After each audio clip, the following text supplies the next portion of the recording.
सुल्तान मसूद को जहर दिया गया है। तुर्कों के नए सुल्तान के इंतखाब के लिए जिद्दोजहद शुरू करनी पड़ेगी। तुर्कों का सुल्तान हम में से होगा। शोहरत आफत है, वल्ला आफत है। जंग के लिए तैयार हो। मैं उस्मान सरदार का जानशीन बुरहान हूं, समझे? मैं अलाउद्दीन, सरदार उस्मान का बेटा। मैं सुल्तान हजरत से मिलने आया हूं। कहा जाता है कि अक्ल सबसे जालिम तलवार है।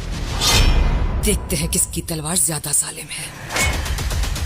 वक्त आने पर सब सरदार मेरे ही हाथ पर बैत करेंगे।